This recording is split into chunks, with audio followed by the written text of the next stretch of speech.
ยอด4 โลครึ่งเน้นดิ้งเนื้อกัน เน้นเนื้อเอาเนาะมันหลายคนก็เลยแบบเอาแบบนี้ของเจ้าก็โลนึงค่ะ แม่แม่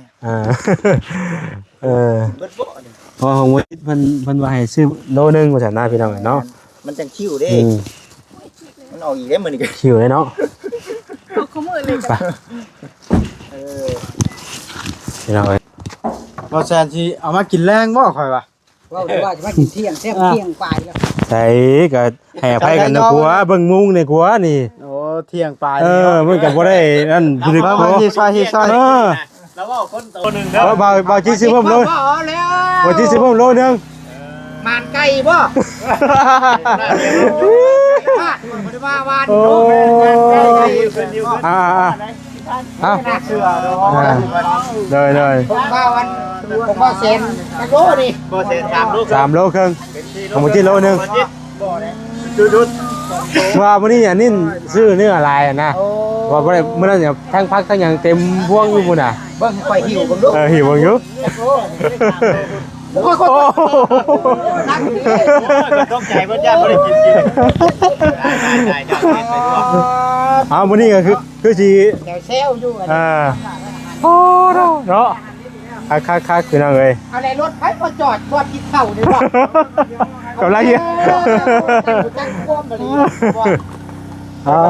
เขาละนักว่าเขาละมาจิแค่พูดไปแน่มาจิแค่พูดไปแน่ฮะแค่พูดไปแน่ พี่น้องเนาะต่อเซน เด้อเด้อ พี่น้องเนาะ ลงเร็วก่อน เจ้เอาเอาเนื้อกันคือเก่าเลยเอาเฮ็ดได้ เมื่อเลยเหรอ ฮะ เอาเมื่อ เอามือเลย ไปบ่ได้ไปจะได้จบลานนี่น่ะเมื่อก็เด้อ มือเลย เมื่อ เอาสิมืออะไรบ้านอะไรแล้วสิมืออะไรเนมแล้วแต่เนมแล้วบ้านนี่นะ เตียงไปพุ่นบ่เตียงไปบ่ ถามอยู่เลย พากระจาดแล้วพากระจาดเพราะว่าเฮาสิลงคลิปอยู่นี่ครับ ผู้ใหญ่ท่านเก่าแหละเด้อคำละผู้ใหญ่ท่านเก่าที่ว่าซื้อมาให้สู้กินเลยผู้ใหญ่ที่ว่าบอแมนลิซซี่เลยไปฝากเงินมา1,100พี่น้องเนาะให้ซื้อช่วยกินมื้อนี้หลายผู้หลายคน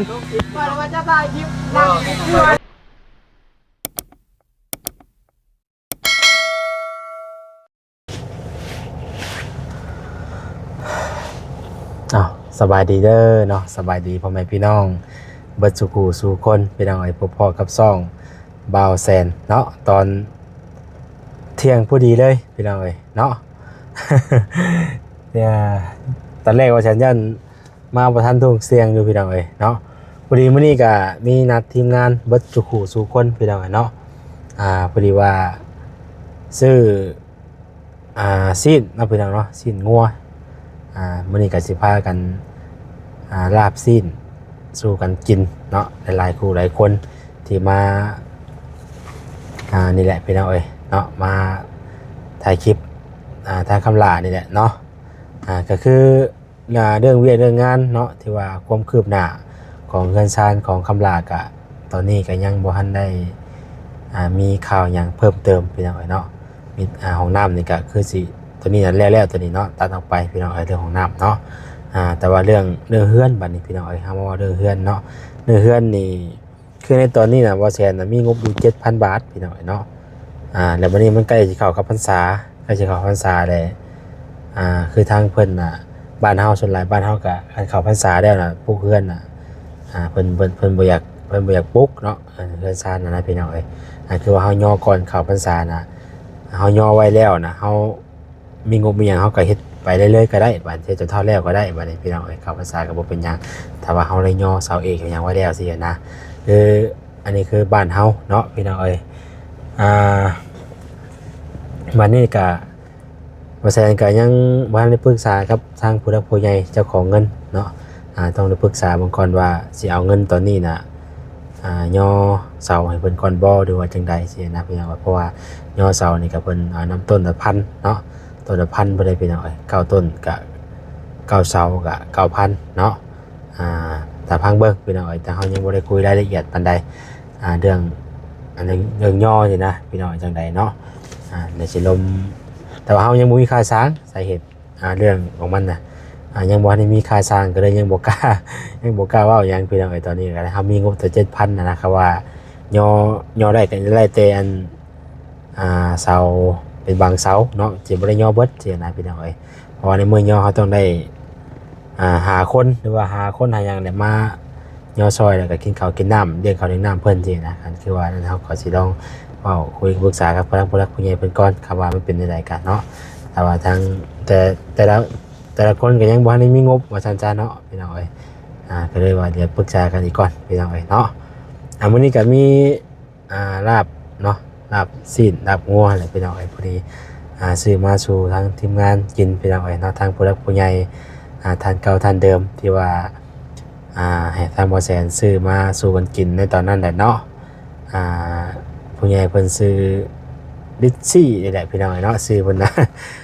คำว่าบ่แสนหาซื้อเพิ่นบ่พอเนาะพี่น้องเนาะ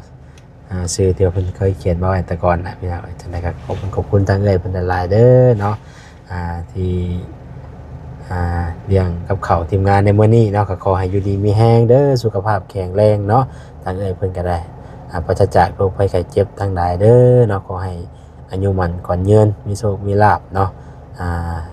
ขอให้ร่ำให้รวยแล้วก็ขอให้รวยยิ่งขึ้นไปเด้อเด้อเนาะอยู่ดีมีแรงสุขกายสบายใจทั้งครอบทั้งครัวเนาะสาธุเนาะพี่น้อง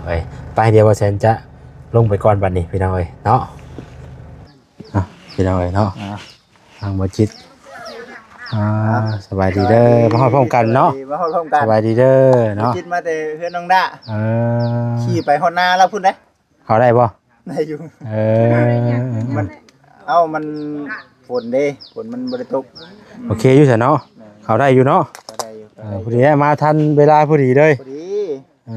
พี่น้องพอดีเลยทางนั้นเนี่ยทางนั้นคอยทางอยู่จักเนาะอนแนวว่าโตลึกแท้ทิพย์ข้าวใหญ่ดีเนาะเผื่อไว้แล้วเจ้าชื่อเผื่อข่อยได้บ่เนาะจังวายแล้วว่าดอกเคยเผื่ออยู่ในแนวจะว่าได้วันนี่เอาข่อยว่าถึงเลขนี่ข่อยสิน่ะชื่อตื่มโลนึงว่าเท่าไรถึงเท่าไรข่อยถึง 10,000 ถึง 10,000บ่10,000ตื่มโลนึงพอดีได้เนาะได้อยู่เนาะได้สมทบกันอีกสมทบปกติเจ้าบ่ซื้อก็ได้กินอยู่ได้มื้อนี้น่ะแม่นแต่ว่าข่อยปกติบ่ได้ชื่อก็ได้บ่ชื่อก็ได้กินอยู่ได้มื้อนี้น่ะมื้อนี้ก็สิให้ค่าอาจารย์อีกบ่ได้เนาะฉลองบ่คิวเนาะบ่คิวเด้ชอบคิวเลยครับผมมาสมัครข่อยถือเดี๋ยวไปเดี๋ยวมันฮอดเวลาเลยมันสิเที่ยงได้มันเที่ยงได้พี่น้องเนาะถ้าเพิ่นอยากข้าวอยากน้ำได้ไปเอานี่ก่อนมื้อนี้น่ะบ่ซั่นบ่ได้นิ่นเงิน 1,000 บาทก็เน้นซื้อเนื้ออย่างเดียวเลยเน้นซื้อเนื้อเนาะพักก็ได้นี่แหละได้พักเล็กน้อยได้พี่น้องบ่ได้เพราะว่ามันหลายคนน่ะนะมันหลายคนเฮาก็เลยจับเลย4 โลครึ่งสุดยอด4 โลครึ่งเน้นเนื้อเอาเนาะมันหลายคนก็เลยแบบเอาแบบนี้ของเจ้าก็โลนึงค่ะเบิดบ่นี่เพราะของเพิ่นว่าให้ซื้อโลนึงว่าซั่นนะพี่น้องเนาะมันจังคิวเด้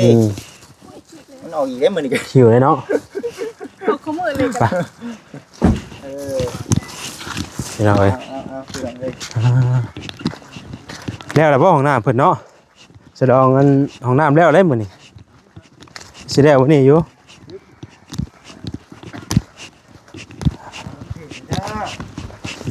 มา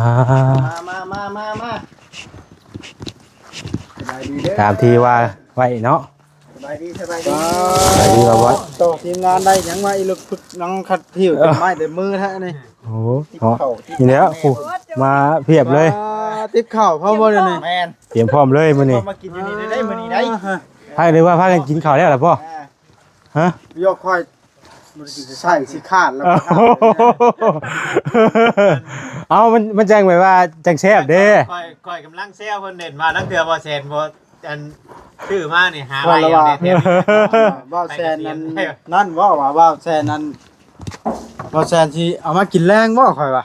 ว่าจะมากินเที่ยงแซ่บเที่ยงปลายแล้วใช่ก็ให้อภัยกันนะกลัวเบิ่งมุงในกลัวนี่โอ้เที่ยงปลายมันก็บ่ได้นั่นบ่ได้ซอย แล้วว่าคนตรงเด้ เขาไปเที่ยงก็เที่ยงก็บ่เลย เวลาเลย ปลาจักโลนี่บ่แซน 4 โลครึ่ง บ่จะได้สิกินเบิดใช่ เอาจักแล้ว คนนี้ ว่าจะเบิดแล้วว่าเห็นเนาะพวกนี้ เดี๋ยวมาเบิ่งเบาลิ ไปเบิ่งน้ำเด้ บอกคำลาเตรียมเคียงเตรียมมีดมาด่วนเลยก่อนจัดการนี่ ด่วนเลยแล้วนี่ จัดการอยู่นี่ ก้ ได้ อย บ่ ว่าเจ้านะเอาเบาเยี่ยงให้ก้อยว่าเจ้านี่ แนวมันแล้ว มันเลยน่ะ มื้อนี้สิบ่ให้ข่อยแล้วว่ามื้อนี้ฮะ นี่ มื้อนั้นน่ะจมถ้ากินเบิด เฮีย จาน มือใหม่ จานไม่ใช่บ่แม่นจานเนาะเป็นตองจนเหลือบยังบีเป็นน้ำบีอยู่ เฮียเนี่ยกระจาดมา โอ้ยว่ะ เบิ่งเขาสิย้ายรถเฮาออก เออให้มันกว้างเนาะพุ่นไปพุ่นก็ได้ เดี๋ยวจะเอาคราวนี้ก็ได้วัน เอาปลากระจาดตัวนั้นมาต่อ ให้ครับนั่นเลยอ่ะครับให้เดียวให้ครับให้ขันหลามาให้ขันหลามาก่อน โอเคทำนี่เด้อ ขันหลามาเบิ่งมาพี่อยู่อ่ะ ขอบใจว่าแทนนี่ป่ะ ผมขอบใจหลายๆเด้อบ่ โด แซน ย เด้อ โดย เจ้าห่างเจ้ามีเด้อ พอจิตพร้อมไหน บ่จิตพร้อมบ่ เออ เมื่อกี้ชื่อเชิญ มีงานยังนี่ที มีงานยังเซลล์ขอยบ่ได้พลาดได้มือนี่ ว่ามื้อนี้อยู่ครบบ่ได้อยู่แล้วว่าบ่มื้อนี้ครบอยู่แล้วว่ามื้อนี้บ่ แซนจะแก้มือ สบายดีเด้อแก้มือ ไอ้นี่อย่างนี้อันนี้บ่ใช่ ดี มื้อนี้เนาะมื้อนี้ครบเด้อ ครบแก้มือใหม่เด้มื้อนั้นมาบ่ครบเด้4 โลครึ่ง โอ้อันนี้ 4 โลครึ่ง เหลือ4ลูกด่วนบัด เฮ้ยโลนึง อาจับกุลานะ บ่จิตชื่อเพิ่มโลนึงเด้อ บ่จิสิเพิ่มโล บ่แล้ว บ่จิสิเพิ่มโลนึง มานไก่บ่พลาดบ่ได้ว่าวาน โอ้ อ่าเชื่อเด้อ เลย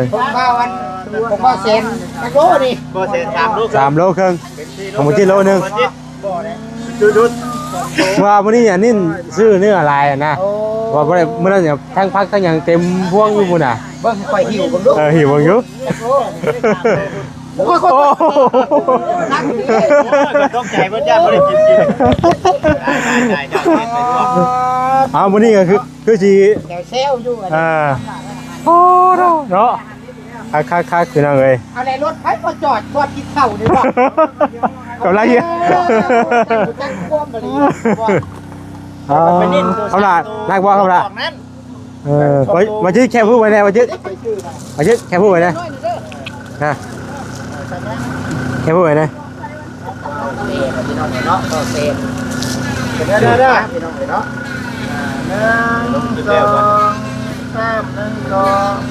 เย้เอา มือนั่นเอาไปใช่บ่ เอาเนื้อกันคือเก่าเลยเฮ็ดเลย เมื่อเลยเหรอ ฮะ เอาเมื่อ เอามือเลย ข่อยบ่ได้ไปใช่ได้จับลานมือน่ะเมื่อก็เด้อ มือเลย เมื่อ เอาสิมืออะไรบ้านอะไรแล้วสิมืออะไรเนมแล้วแต่เนมแล้วบาทนี่นะ เตียงไปพุ่นบ่เตียงไปบ่ ถามอยู่เลย พากระจาดแล้วพากระจาดเพราะว่าเฮาสิลงคลิปอยู่นี่ฮะ ผู้ใหญ่ พลาดมือน่ะ ท่านเก่าแหละเด้อคำละผู้ใหญ่ท่านเก่าที่ว่าซื้อมาให้สู้กินเลยผู้ใหญ่ที่ว่าบ่แม่นลิซซี่เลยไปฝากเงินมา1,100พี่น้องเนาะให้ซื้อช่วยกินมื้อนี้หลายผู้หลายคน ว่าจะได้คลิปนั่งอยู่นั่งต้องจะดูล่ะ มาบ่จิมาเข้าใจหลายๆเด้อเนาะไปเบิ่งข้างซ้ายมื้อก่อนก็ถือว่าเฮาเฮ็ดอยู่นี่เลยมื้อนี้เนาะปลากระจายก็ยังบ่ได้ใส่พี่น้องเนาะยังพากันเอาให้มันนั่งมาหยังอยู่ก็บ่เป็นหยังเนาะเดี๋ยวไปเบิ่ง บ่มันนี่มาบ่คือบอกอยู่บ่คือบอกอยู่เนาะ ไป ไปว่าควรนำตู้ไฟที่ตู้ก้อนที่ล่ะ อันนั้นบ่อันพอบ่อันยังพ่อแพทย์ ก้อนตู้ก้อ พ่อน แพทย์กับอันว่าบ่บ่อย มาบ่อยไปว่าควบ เอาแสดงว่าเราบ่ได้มามื้อนี้ จังว่าเวียงโทรหาว่ากำลังมาบ่ เซบุอยู่ห่า ชีโร่สิหลอกมาได้มื้อนี้ชีโร่เพื่อนชีโร่จ้ะ โอ้ยเนาะ ได้สิกินเบิดเฮ้ย โอ้ยกินมันคนกลัวเนาะ เอาเลยบ่เบิดกะแบ่งไว้จัก2โลมื้ออื่นก็ได้เนาะ ยังจะได้มาหลายมื้ออยู่ได้สิ สิมาหลายมื้ออยู่ได้ แห้งไว้บ่ เด้งไปก็ได้ เห็นได้ก็ได้ เออ งานนี้ มันแน่จังดิ มันหลายเด้มื้อนี้หลายผู้หลายคนพี่น้องเอ้ย ผู้ เนาะ สาวมาจากทางไหนฉะนี่ผู้สาวไทยอันนี้บอก บ่จิตพาผู้สาวมานำมื้อนี้ บ่จิตแต่เก่าเจ้าคือบ่ได้พาผู้สาวมาเขาบอกเมียเจ้าไหนเจ้าเมือน่ะ ว่าข่อยบ่ใช่แม่นชั่นนะ เอา เจ้า แล้ว โอ้กำลังมาใส่มื้อนี้แหละค่อยๆบ่ ไป ค่อยๆบ่ท่วงก็บ่ใส่เด้ ใช่ ไม่งั้นซั่นเด้ ใช่ ยัง เอาค่อยๆบ่ท่วงก็บ่ใส่เด้ ใช่คู่มือได้ ใช่สมมุติฉันมันยังบ่ได้เก่าอีกนี่น่ะยังใหม่ๆอยู่ เอาใส่มันต้องเก่า ใช่อยู่นี่ อ๋อคักอีกเปลี่ยนกับข่อยบ่ บ่แล้ว เปลี่ยนกับตัวนี้ได้ บ่เปลี่ยน เป็นหยังคือบ่เปลี่ยนน่ะ คือบ่ใช่ครับบ่เปลี่ยน ใช่อยู่หั่นเด้มันเปิดอัตโนมัติเลยได้ อ๋อเนาะคักอีดี เนาะ ครับได้ เออ อย่าได้ มาตัวนี้ไป มาเบิ่งที่บัตรบ่แทนพี่น้องเบิ่งตั้งกล้อง ของวอจิตเพิ่นโดนึงเพิ่มกันให้เพิ่นถือเลขเด้ เพิ่น เพิ่นก็ได้ มาไกล เพิ่นก็ได้ซื้อสมทบโดนึงเด้อว่าซั่นน่ะเอาเลย ลมคุม ลมคุม หาหน้ามาอันบอกคำละ เบานั่นบ่บอดบ่เป็นนั่นช่างอีกนี่ โอ้เราเฮ็ดแซ่บได้มื้อนั้นนะเฮ็ดบ่คักขนาดเลย สิซอยให้ ลาซิมนี่เป็นโลพุ่นได้นี่น่ะ บ่ เพิ่นได้จมยังบ่ เพื่อ เพิ่น ให้ ได้ แล้วบ่ เพิ่นได้ยังจมว่ายังกินบ่หมดแล้วแท้มันซิมเป็นโลพุ่นคักนะบ่หมดเด้ มอดอันนี้ไว้ก่อนเด้อ เนาะ เบิ่งมาเบิ่งบ่บอดราชี ลูก มึงแน่ขากล้องบ่เวียงน่ะ ลงเองบ่ มันลอยบ่ มันเมื่อยเฮ็ดเวียกแล้ว เอ อันนี้ อเป็นเดียวกันข่อยก็เป็นเดียวกัน ไปเอาขากล้องไว้ไว้กัน เป็นเดียวกัน เฮาถ่ายไก่ผิดบ่สิน คำมันบ่นั่นแห้งกับได้อยู่บ่ไปสิได้อยู่ได้ มานี่นะ บ่ไปสิบ่เป็นหยังไงมันคือมันแบบเป็นเลือดมันหยังนั้นอีกนึงอันนั้นน่ะ เนาะ ให้มันเป็นสิ้นมันที่ว่ามันไปได้เลย กินน้ำได้มานี่เพิ่นแบ่งเฮาไปกัน ก็แบ่งกันนั่นแหละ เจ้าสิเฮ็ดเบิดบาทเดียวเลยบ่เดี๋ยวนี้น่ะ ก็บ่ว่า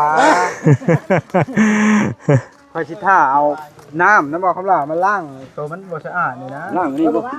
พอดีอัน เจ้ายับไปทั้ง กระโตกนึงไปหน่อยเนาะ ยับไปเบื้องน่ะเบิ่งพักตีนหน้าใช่กัน มันจังได้มุมกล้องเด้ บอกว่าคำละ ก็คือแบบมีงานมีหยังใช่มั้ยเนาะคืออย่างมีงานมีหยังใช่มั้ เอา ย งานขึ้นของหน้า โอ้ ใหม่ เฮ้ยสิเปิดของหน้าใหม่ ขึ้นของหน้าใหม่แล้วได้บ่แสนมื้อนี่ แล้วว่ามื้อนี้น่ะ แล้ว ดีข่อยย่างรอมันก่อนแล้วใช่เลย โอเคโอเค โดยพี่น้องเอ้ยโตเนาะของน้ำบาคำลาจะแล้วเลยนี่เนาะ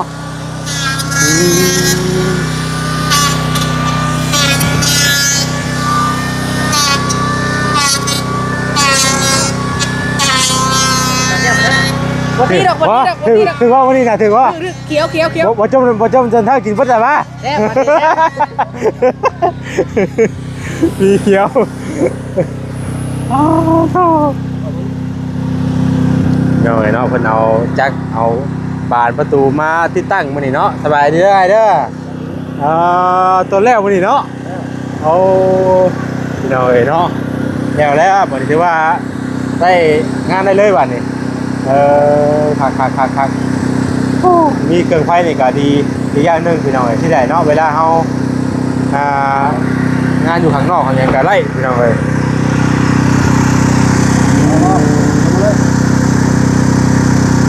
มาเลยว่ะบอกเขาแล้ว ไหนบ่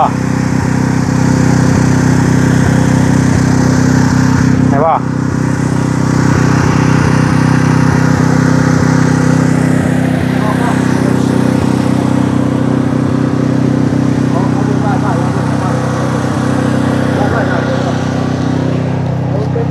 พี่น้องเอ้ยตามเพิ่นนำกันเนาะ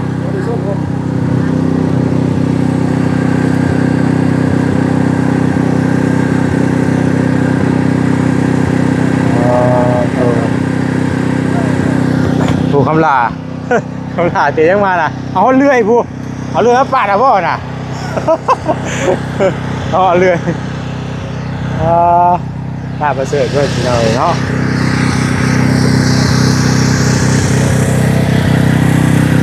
พอจิ้มมันมาเนี่ยไอ้บ่นี่อ่ะป้านี่ว่านี่ว่าแสนบ่ได้ซื้อเลยบ่นี่ปัญหาว่าซื้อว่าแสนบ่อะไรแบบบ่ได้ใช้ใจเลยว่านี่มื้อนั้นน่ะนึกอยู่มื้อน่ะมื้อนั้นปองละ50,000 2ปองมื้อน่ะบาดมือเอาว่าขนาดเนาะเอาแล้วว่านี่ว่า ลวงเขาเนาะ คันเฮาซื้อว่ามันสิไปทางไหนเนาะ ผู้บอกชื่ออยู่ว่าล่ะ ผู้บอกขายชื่อ10,000 โอ้ผู้บอกชื่อ10,000มื้อนี้ได้จ้ะ วันนี้ก็คือว่าสิเอา06นี่ เอาเลย06ได้พี่น้องเอ้ยเนาะ เอาเนาะ 06เด้อมื้อนี้พี่น้องเด้อเนาะพี่น้องเอ้ยเนาะปิดจักแล้วบาดนี้ตรวจคเดียวเนาะแต่ว่าเครื่องไฟฟ้าดีเนาะพันติดบานนะเด้อโทษนะตั้งแล้วบ่ฮู้สวมให้โอ้ยังกำลังเฮ็ดโอ้นี่เด้พี่น้องเอ้ยเนาะ ผ้าเป็นอะไรก็ได้นะ มันติดบานซะก่อนเอาเฮ็ดเวียกถ่าเนาะคราวหนึงซื้อข้าวมาเฮ็ดสู่กันกินอยู่มื้อนี้ มานั่นนะพี่น้องเอ้ยเดี๋ยวไปทางนั้นก่อนเนาะโธ่พี่น้องเอ้ยลังพากันอ๋อโธ่ แหน่บ่เสียเลย หักบ่ คักก็ดีนี่ สิงามบ่ ควายบ่ งัว งัวเนาะเด็กหอมเท่ว่ะ มันชุด อืม ถ้าว่าเนื้อ มันเป็นขามาตามทาง ว่าแล้วในตลาดแหล้วซื้อตลาดแหล้ว ผมทางนี้ก็กำลังพี่น้องเอ้ยเนาะทางนี้ก็ได้โอ้ ผักหญ้า ล้างกินเนาะเบายัง แม่น มันก็จะล้างเลย เนาะซื้อแนวแซ่บๆมาสู่กันกินมื้อนี้ ล้างเบิ่งครับ กำลังล่างพักพี่น้องไอ้ท่านนี้ก็ได้พักก็เป็นพักอิหยังก็เงินพักสลัดเนาะ เริ่มใช้บริการบ่ว่า เสียมาปั๊บ พักแรกพี่น้องเอ้ยฮะ เขาบอกคิดนี่เฮ็ดไปทั่ว เอา ซีนมาชวนกิน หนาวหรือว่าจะบ่อยากว่าจ้ะ เฮ็ดแล้วแซ่บ คักแฮง ขอชิมก่อนเด้อคำนึง ซีมบ่ ชิมแล้วลอง อ๋อ ชวนดีบ่ ซีมยังบ่เป็นเครื่องโลเลยโอ้วัด 2โล3คนนั่ง ไม่ได้มันนั่งไป เซฟบ่คำละ ชิมเบิ่งเนาะมีหยัง กำลังพี่น้องไอ้ข้าวเที่ยงเอาเที่ยงข้าวบ่ายเนาะพอดีแซ่บได้ซำนี่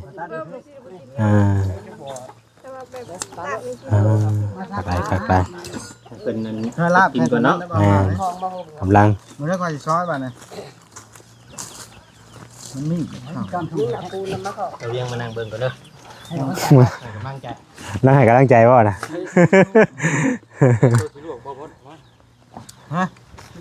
มีตัวลวกบ่เด้ ได้ใช่พี่น้องเนาะกะติดตามเบิ่งเนาะในคลิปต่อไปอีกเด้อพี่น้องเด้อสำหรับคลิปนี้ก็จะได้ขอตัวจบคลิปไว้สำนี้ก่อนพี่น้องเนาะขอบคุณทางผู้รักผู้ใหญ่เพิ่นหลายๆเนาะที่ว่า ฮักอีบ่แซ่บ ให้ซื้อซีนมาสู่กันกินมื้อนี้เนาะหลายคู่หลายคนพี่น้องมื้อนี้ไปพี่น้องจะดีมีแห้งสุขคนเด้อพี่น้องเด้อสบายดีพี่น้อง